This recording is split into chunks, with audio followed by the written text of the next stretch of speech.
Tiger Woods defends Alexandra Eala. Don't touch the skin color of Asia. Stuns viewers on live TV. The world of sports was supposed to be pure. Sweat, spirit, and competition. But beneath the glimmer of medals and applause, darker things sometimes crept in. Words whispered online. Comments laced with hate. Questions about identity rather than ability. For Alexandra Eala, the young Filipino tennis prodigy, success had come fast, almost too fast. Her victories lit up Southeast Asia. Her smile became a symbol of hope, and yet her heritage became a target for critics who didn't understand her strength. The storm began quietly. A few cruel remarks online after a loss, a pundit's careless words about global representation. But when one broadcast across the line on live television, mocking the color narrative of Asian athletes, something broke. The world gasped. And somewhere in California, Tiger Woods, watching from his living room, put down his coffee cup. What followed would become one of the most talked about moments in sports history. The spark before the flame. The morning sun fell across Tiger's study, illuminating trophies from another lifetime. The gleam of green jackets, the polished curve of the Masters Cup. Tiger was older now, but the fire hadn't dimmed. His life had been one of constant scrutiny. Questions about race, identity, and belonging. He knew the weight of judgment better than most. As he watched a replay of Eala's recent press conference, where she tried to smile through a reporter's insensitive question, something inside him stirred. How does it feel, the reporter had asked, to be an Asian player succeeding in a Western-dominated sport?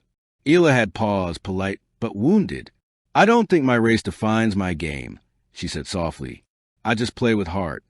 Tiger leaned back, exhaling slowly.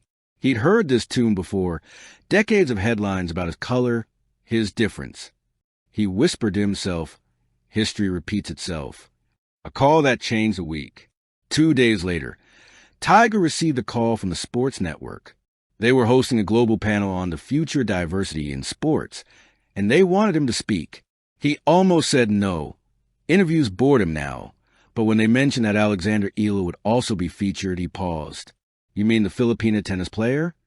Yes. She's joining from Tokyo. Tiger's voice softened. All right, I'll be there. That decision set the stage for a moment that would echo far beyond tennis and golf. The broadcast begins.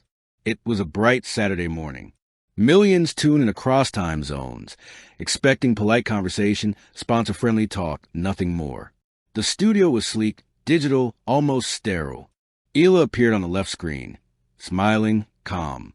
Tiger appeared on the right, poised, eyes sharp. The host began. Welcome to Global Sports Dialogue. Today we're talking about the beauty of representation in modern athletics. But within minutes, the tone shifted. A commentator, perhaps seeking attention, threw a careless line into the air. Well, some fans think the sports image is changing too much. They miss the traditional dominance, if you know what I mean. Silence. The air tightened. Alexandra blinked, unsure whether to respond. Her lips parted, but no sound came. And that's when Tiger Woods leaned forward. The silence before the roar. Tiger's voice began low, steady, the kind of tone that carried weight without needing volume. You know, he said slowly, I've heard those words my whole life. Traditional dominance. It's just a polite way of saying, don't change the color of success. The studio froze. The host stammered, Tiger, I think what? But Tiger continued, his voice now stronger, eyes fixed on the camera. When I was a kid, people told me golf wasn't a sport for someone who looked like me. When I won, they called it an exception. When I failed, they called it proof.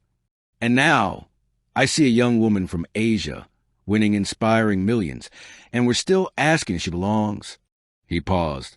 The silence was electric. Let me tell you something, Tiger said, his voice steady, his expression calm but cutting. Don't touch the color of this sport. Don't touch the skin, the heritage, the story that someone brings. Because that story is the sport. The room went still. The cameras kept rolling. The words that moved the world. Eala's eyes glistened. The host shifted nervously, trying to regain control of the broadcast. But Tiger wasn't done. He leaned closer, voice now carrying a quiet fire. You don't measure greatness by skin tone or passport. You measure by discipline, by heart, by courage. This girl, this young champion, has all three. And if that threatens your idea of tradition, then maybe tradition needs to evolve. Eala's screen flickered. She wiped a tear discreetly. Across social media, the clip exploded. Hashtags forming before the segment even ended. Hashtag Tiger for Equality trended in 20 countries. Hashtag Eala Inspires lit up the Philippines like fireworks. It wasn't just a statement. It was a shift in global tone. The aftermath. The next morning, every major sports outlet replayed the moment. Commentators dissected Tiger's words. Some called it a turning point in sports dialogue. Others called it the most powerful silence ever broadcast. Eala, meanwhile, woke up in Tokyo to find her phone flooded with messages. From fellow players. From kids. From strangers. Thank you for staying strong. You made us proud to be Asian. Tiger was right. You are the sport. Her coach knocked on her door. You ready to practice? She smiled for the first time in days. Yeah, she said. Let's play. Memories of battles past. Later that week, Tiger and Eala met privately via video call. There was no press, no cameras, just two athletes, generations apart, bound by shared scars. Tiger spoke first. You handled that with grace. You didn't have to say a word. Eala replied quietly, I didn't know what to say. It's hard to fight when you're young, when everyone's watching. Tiger nodded, eyes soft. I know, but sometimes silence isn't weakness. It's a pause before someone else amplifies your truth. The letter. A few months later, Tiger received a handwritten letter, postmarked from the Philippines. It was from Eala. Dear Tiger, you didn't just defend me. You defended every kid who's ever been told they didn't belong because of who they are. That day on TV, you turned my silence into strength. I won't forget that. And I'll keep playing not just for trophies, but for truth. With gratitude, Alexandra. Tiger read it twice, folded it neatly, and placed it beside an old photograph of himself at age 21, the day he won his first Masters title. Full circle, he murmured. Epilogue, the eternal game. The world eventually moved on to new tournaments, new headlines, new controversies. But that one moment remained etched in memory. Whenever people talk about courage in sports, they spoke of that broadcast. Whenever young athletes face discrimination, they remembered Tiger's words. Whenever Alexandra stepped onto a court, she carried not just her country, but the message that difference is power. And somewhere in the heart of sports history, one line still echoed, don't touch the color of this sport, because that color, that diversity, is the beauty of it. The applause never ended, not because of a match won, but because of a truth spoken. Thank you for watching. Please don't forget to hit the subscribe button, like, and share. Till next time.